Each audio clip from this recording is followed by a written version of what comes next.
presence of the Lord. It won't happen that way the next time. I want you to do something. I want you to lean over to two people and tell them it's not going to happen that way the next time. Is that all right? Why don't you smack the person behind you and tell them, just scream and tell them, it's not going to happen that way the next time. Now maybe you ought to go ahead and declare to yourself, lay your hands on yourself and say, self, it won't happen that way the next time. Come on, give God a hand praise.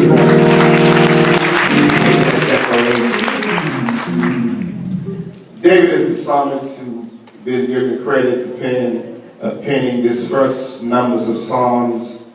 David had come to a recognition that happiness is not what a man has, but is rather who a man is.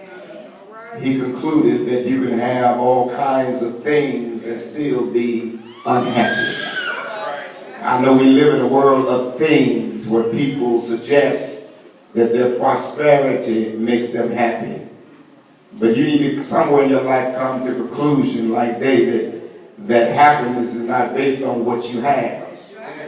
Because you'll never have everything that you want to have. You have to learn that happiness comes from who you are. And you ought to be happy about you. You need to learn how that when other folk don't encourage you, and nobody says thank you, and no one wants to give you your accolades, David said you have to learn how to encourage yourself. You want to always be appreciated. You want to always be given honor. But when you realize who you are, you can be happy. Are y'all listening to me? He said happiness is not based upon what you have, because David was the king and he had everything.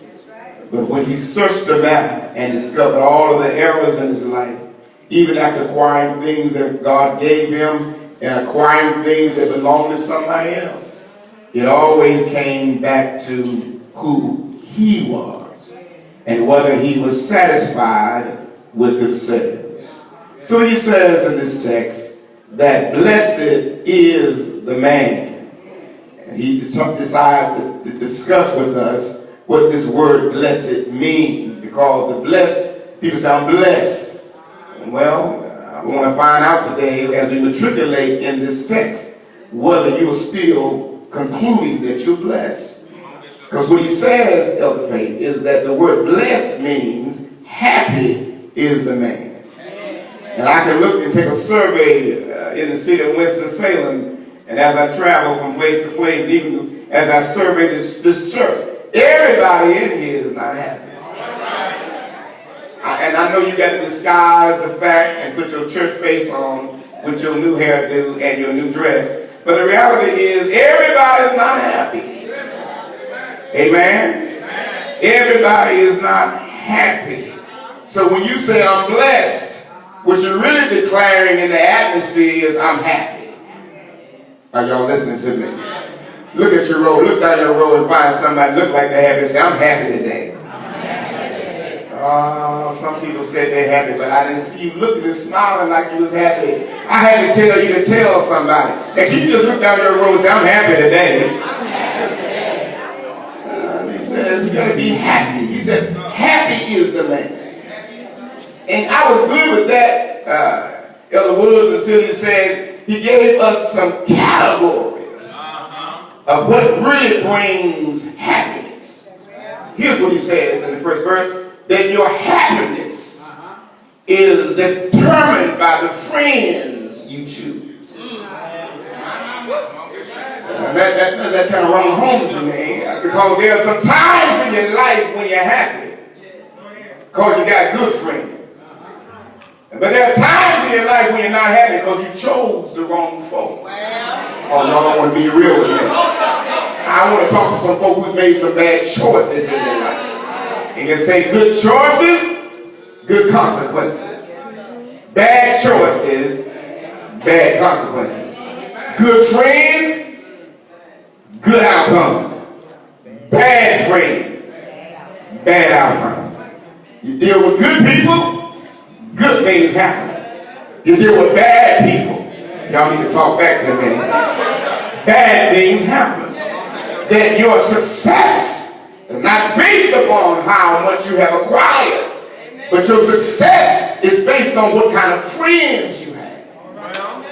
In this text, he began to declare and describe that you ought not just be connected and associate with anybody. And I know people may call you particular and peculiar, but I'd rather be funny and particular and peculiar than to be caught up. I want somebody to pray with me on today. I'd rather be by myself than to be connected. Some folk ain't going nowhere, don't want to do nothing, and the only satisfaction they have and the only time they get happy is when they're talking about somebody else. I don't want to be associated. Is there anybody up in New York that have come to the conclusion that some folk you just ought not deal with? Some folk you ought to see them coming and you ought to go the other way, because if you get connected to them, your success is going to turn into some failure. Look down your road, look down your road. Sometimes before you sit down, you need to take an inventory of who's sitting beside you. Because some folk push in the spirit. Some folk got an attitude because they sit beside the wrong person. You try to get a word and all they're doing is singing. You try to get a word and they passing notes. You try to get a word and they say, look at her. Touch her neighbor and say, neighbor, I didn't come here for all of that. Matter of fact, there's enough hell on the streets. I said there's enough hell in the streets. Matter of fact, some of y'all say there's enough hell in my house. When I come to church, I don't come to see hell, I come to see Jesus. If I can't be happy in the street, if I can't be happy in the mall, if you can't be happy at food line, if you can't be happy just walking to your car, you should be able to be happy when you come to the church. I dare somebody to be bold and look down your road and say, if you ain't happy, will you please change roads? I don't want nobody sitting on my road ain't happy. I don't want nobody looking mean. I don't want nobody with no attitude, because this right here road is a happy road. And I refuse to let anybody interfere with my happiness. Y'all ain't saying amen like I feel like I'm preaching. He said, happy is the man that chooses the right folk.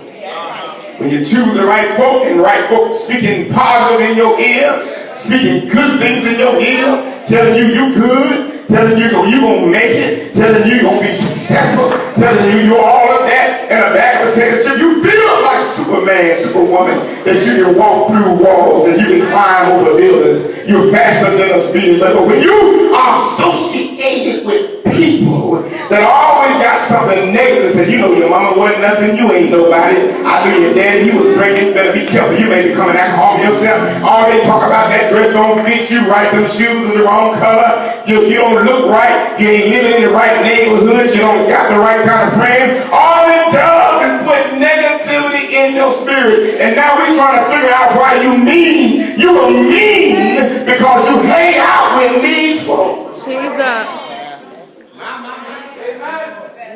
You confused because you're associating with folk who are confused. Can I go deeper? And you're broke because you're hanging with broke folk. Because rich folk don't hang with broke folk.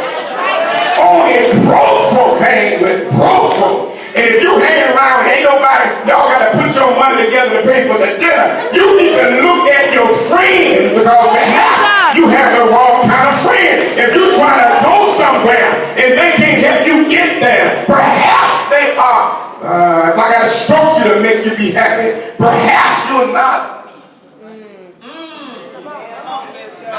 I just want to teach a little bit, okay? I'm not going to put it up today. I'm preaching all week. I'm tired. I just want to get this word. I want you not to get shook. I want you to dance this one out, because this word is good. It says, your success is based on the people, not based on your potential. Because if you ever made it, somebody had to help you make it.